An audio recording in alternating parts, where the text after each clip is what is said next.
If you're anything like a lot of the women I work with, you don't have a vision problem. You already know where you want your business to go. You have the ideas, the goals, the next level mapped out in your mind. But when it comes to actually executing on it, that's where things start to fall apart. You might be making money, but you don't feel fully in control of it. You're avoiding looking at certain things. Decisions feel reactive instead of intentional. And there's this gap between what you know you want and how you're actually operating day to day. And what I've seen over and over again is that it's not actually a strategy problem. It's the gap between knowing and doing. I had a client who really wanted to earn points on her credit card, which on the surface sounds harmless, right? But she was putting so many expenses on those credit cards without actually tracking what she was spending. So, yes, money was coming in, but the following month, her credit card bill would be higher than what she actually made. So now she's in the negative, right, in terms of cash flow. And once you can't pay that credit card balance in full, now you're dealing with interest. And that's where things start to spiral. So from the outside, it looked like, oh, I'm making money. But in reality, she was losing control of it.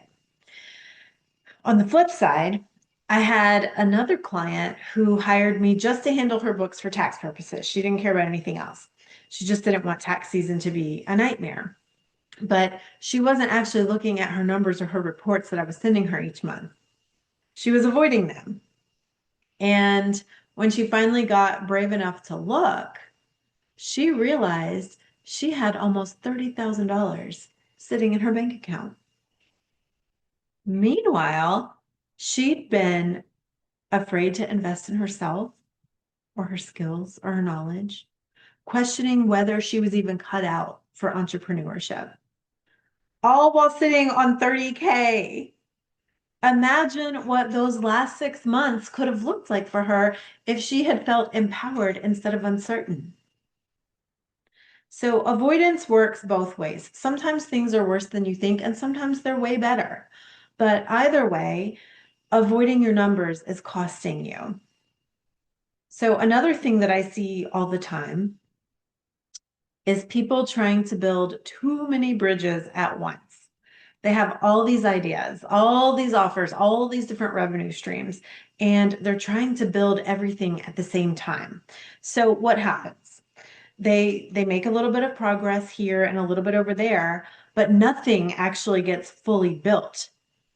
Instead of building one solid bridge, creating a strong foundation, and then expanding, they stay scattered. And that's where execution breaks down. And I say this from experience too.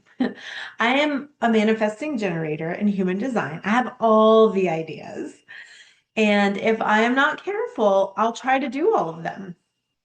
And it makes me sick and it leads me straight to burnout. So I have had to learn how to choose what actually matters and follow through on that thing. There are also moments in business where you need to move quickly. I had a client with incredible offers, but she had nothing online. She didn't have an email list. She had no way for people to actually see what she even offered. She was relying on word of mouth, which doesn't work unless you're going to every Chamber of Commerce meeting there is or all the networking events. But once she hired someone to do her website and got that website up, she made more than enough in 1 month to pay for the website and pay herself. And that is a moment where one aligned decision created immediate movement. But I have also seen the opposite. I had a client who hired too quickly. She hired an entire team, and she was paying those contractors based on advice from someone who knows nothing about finances. So her highest revenue stream was actually making her go broke. And I told her, if you don't fix this right now, you're going to be bankrupt in 3 months. And she waited too long to act. And unfortunately, that prediction came true. So sometimes you need speed, and sometimes you need to slow down and get structured. But what matters is making the decision and then acting on it. And look, I have been here too. I'm not speaking to you from some kind of pedestal.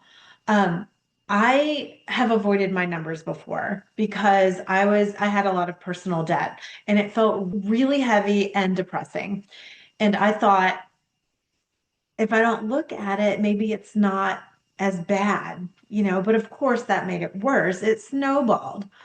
And what I have learned is this: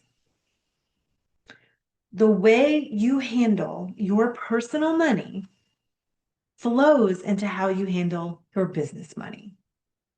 They're separate, but they're also the same because your business is your life. You're an entrepreneur, it's your passion. So when I look at all of this, when what I see isn't a lack of ideas, it's not even a lack of strategy, it's the gap between vision and execution. And that is exactly why I created something called the Vision to Execution Accelerator. It's a private one-on-one container where we take everything that's going on in your head and we turn it into clear, structured action. So instead of overthinking and avoiding and second guessing your next move, you have a clear plan, support while you implement it, and real accountability to follow through. And we look at your business strategy, your finances, and the patterns that are keeping you stuck. And we close that gap between vision and execution in real time because you don't just need to know what to do, you actually need to do it. So if this resonates, the next step is simply to book a discovery call with me. We will talk through where you are, what's actually going on, and what kind of support would make the biggest difference for you right now. Because the vision isn't your problem, execution is.